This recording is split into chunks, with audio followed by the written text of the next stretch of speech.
Hey everybody, Tony D with a hot take on Nancy Pelosi. What is wrong with this woman? Well, she's rich. She's very, very rich. And when you're that rich, a lot of times you think, well, the rules don't apply to me. See, because I'm the first female Speaker of the House. Well, I've been in the House of Representatives for many, many years. Oh, I'm very fancy and wonderful. I need my hair done when I need it done, and no one can tell me different. Those rules over there, well, they're for the peasant people. They don't need their hair done. What do they have to look forward to? I'm not letting them work or open their business. They don't need their hair blown out like I do. I'm very smart, but not smart enough to see a setup by a hair salon employee. Yes, see, she must be secretly working for Trump, right? She set me up on videotape. This is the kind of excuses we get from Nancy Pelosi. She is checked out almost as much as Biden. The only difference is she hasn't lost her cognitive abilities. She just doesn't care anymore. I think she stopped caring the moment she walked out on that meeting with Trump. I said this before. I forget when it was. It was probably back in like 2017, 18. It was national news. She walked out in a huff like, I'm going to show Donald Trump. And Trump just let her walk out. He didn't care. He just went about his business. And I don't think they've had a serious conversation since. She has said that the Republicans are the enemy of the state, which in my view has gone too far. I believe in freedom of speech, of course, but, when a sitting Speaker of the House says something that volatile in this environment, she at the very least should probably be censured for it. And that's not censoring her. It's just saying that, well, that was inappropriate. And I think it was. I think it's a little too much to call the entire opposition party enemies of the people. But, I can understand her ire because Trump pushes people's buttons. But if you're a professional, you don't let that bother you. If you're a professional, when somebody pushes your buttons, you push back. Then, not months later after, I finally thought of a response. Or you don't do it at all. And in fact, Nancy Pelosi, in my view, is such an egomaniac. She just doesn't get it at all. She doesn't get why Trump is so disrespectful towards her. She expects all this sort of fanfare. That's why she goes on the Jimmy Kimmel show and shows off her ice cream. She doesn't understand that that's an incredibly tone-deaf thing to do. If she had gone on the same show and showed off her ice cream, but it was like the cheapest ice cream you could buy that everybody has, like, I don't know, Turkey Hill or Breyers or something like that, people would have went, oh, I eat Turkey Hill, that's kind of cool. But no, she had some sort of artisan ice cream that that only she had access to or whatever. It was $13 a pint or whatever, I think someone said. It's not good optics. And she doesn't get that. She just doesn't get it. She's been too rich for too long. The fact that she, marches around San Francisco, a city that's crumbling, that has so many homeless people that poo on the streets is a real problem there, and they've cured it by the poop patrol. That she doesn't, she sees that as the solution. That's the solution. Oh, there's too much poop on the street? Well, let's hire a poop patrol. I'm not that she runs San Francisco. People like her run San Francisco. She's just awful and very hypocritical. And she's been caught saying many nasty things, and she's just very petty. I think the height of her pettiness is when she ripped up Trump's speech behind him. I guess she thought people would be like, wow, yeah, brave, stunning. No, people were just kind of like, what the, oh no. The wearing of the white suits, that was a thing. It was such a girl thing to do, I think. It was such a girly thing to do. Like, I know, we'll all wear white. Like, why? Of all the colors to wear, why white? Well, we'll stand out. They'll be able to see us. How'd that work out? And not only was that stupid, they did it again. They did it a second time. They wore the white suits a second time. It was just dumb. Like, if they'd picked any other color, like some color that would have represented something, I don't know, like they'd picked brown and said, well, brown is the color of all the people in America who are being discriminated against, or something like that. Like that, people would have went, well, it's kind of corny, but I get it. Like white just seems like, what are you guys at a wedding? Or black, like if they all worn black, like this is a funeral, we're very serious. Maybe. But then it wouldn't have shown up on TV very well. So I think that's why they went with white.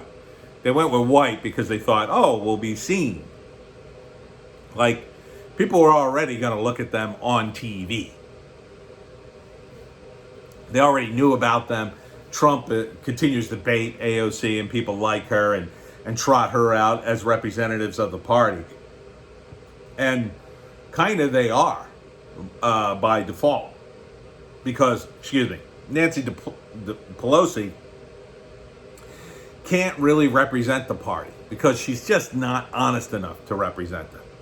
If she was honest, she'd say, well, we represent Democrats, socialists, and even communists, which would be true and would be honest.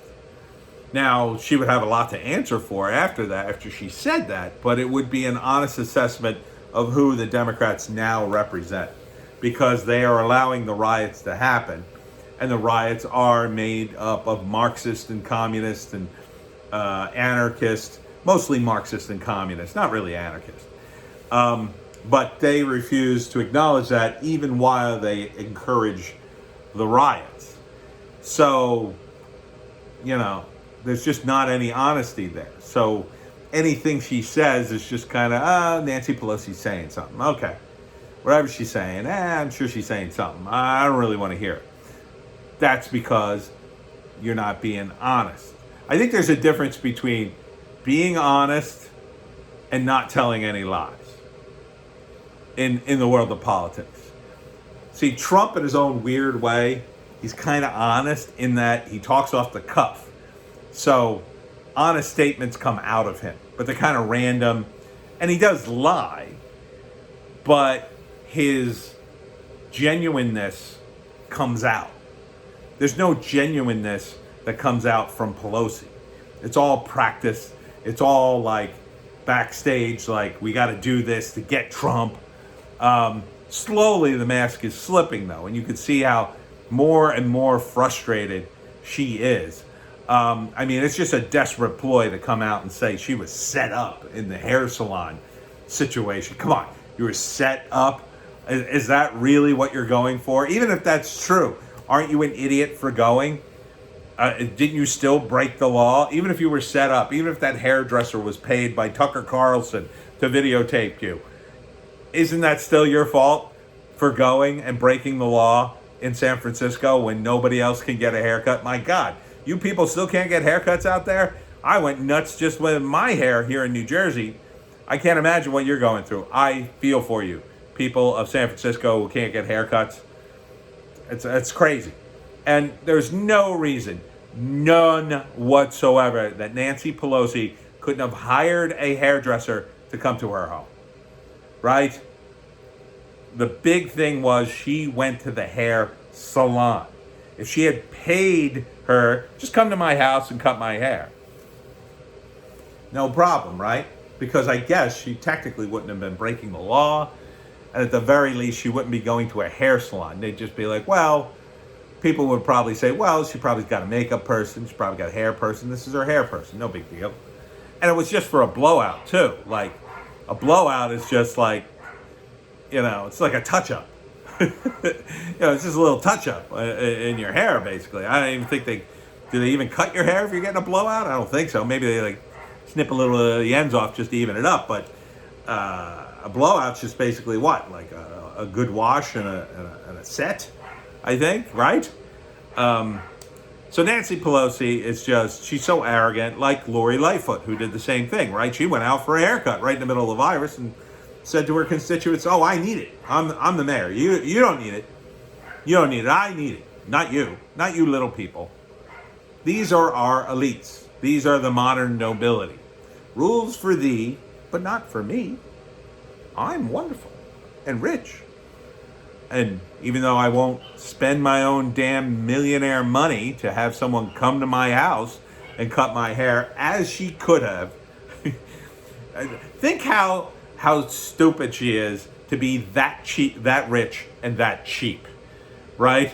She could have just said, "Oh, come to my house and cut my hair," and the woman would have been like, "Oh, I don't know, I've got kids, and I shouldn't be doing this. Oh, don't worry about it. Like, I'll give you $200. Get a sitter, whatever you need.